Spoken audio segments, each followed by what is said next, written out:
کافر همه را به کیس خود پندارد.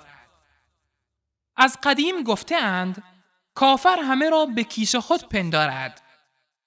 جناب آخوند قزوینی که خود در تقطیع و تدلیس و تلبیس و نقل از علما تخصص ویژه‌ای دارند، سعی می‌کند شیخ الاسلام ابن تیمیه را متهم به تدلیس در نقل از سخنان ابن حزم کند.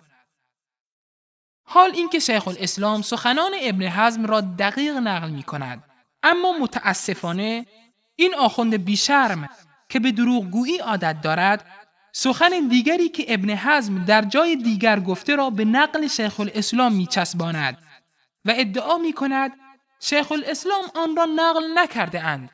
با هم ببینیم.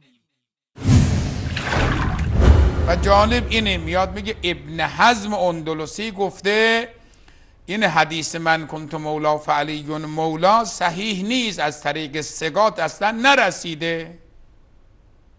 خب شما ببینید حتی به ابن حزم اندلسی هم ابن تیمیه رحم نمیکنه، این دروغ و افتراعش رو میبنده. دوستان مراجعه کنن الفصل ابن تیمیه جلد 4 صفحه 116 میگه آقا والذی یقع فی نفوسنا دون ان نقطع به، آنچه که ما به ذهنمون میرسه و قطع هم نداریم و مخالفینمون رو هم تقطیع نمی کنیم، بعد میاد این مطلب رو مطرح میکنه.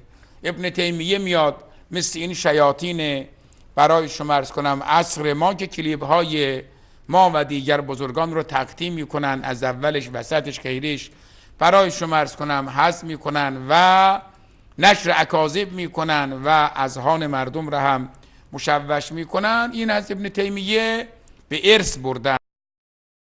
قول ابن حزم در مورد حدیث چیست؟ ایشان میفرماید و اما من کنت مولاه فعلی مولاه فلا يصح من طریق الثقات اصلا. حدیث من کنت مولاه فعلی مولاه اصلا از طریق انسانهای معتبر نقل نشده است. اما بیایید با هم نگاهی بیندازیم به جمله‌ای که قزوینی ادعا می کند امام ابن حزم قبل از گفتن این سخن ذکر کرده است.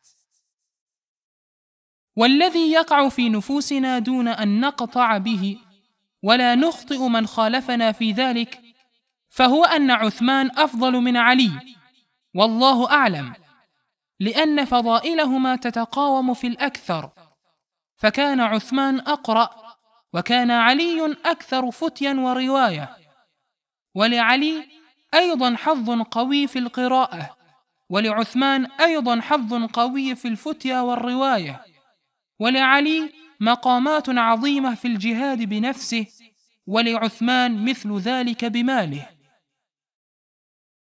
آنچه در نفس ماست بدون اینکه به آن جزم کنیم و مخالفین خودمان را در این مورد تخطئه نمی کنیم این است که عثمان از علی برتر است و الله بهتر می داند، چرا که فضائل این دو در بیشتر امور برابری می کند و عثمان در قرائت متبحرتر بود و علی در فتوا و نقل حدیث. علی نیز بهره‌ای وافر در قرائت داشت و عثمان نیز در فتوا و روایت. و علی درخشش بزرگی در جهاد با جانش داشت و عثمان درخشش بزرگی در جهاد با مالش. بینندگان گرامی، متوجه شدید که سخن امام ابن حزم در مورد عدم قاطعیت هیچ ارتباطی به من کنت مولاه ندارد، بلکه در مورد مسئله دیگری است. ولی ایشان برای اینکه شیخ الاسلام را به خیانتی متهم کنند که خود در آن تخصص دارند، بار دیگر متوسل به دروغ می شود. الان عصر رسانه است، حرفی که میزنید یه مقداری حداقل از دین به قول بهره نبرده، دین ندارید، از آخرت هم نمیترسید، حداقل از آبروتون بترسید اقلا.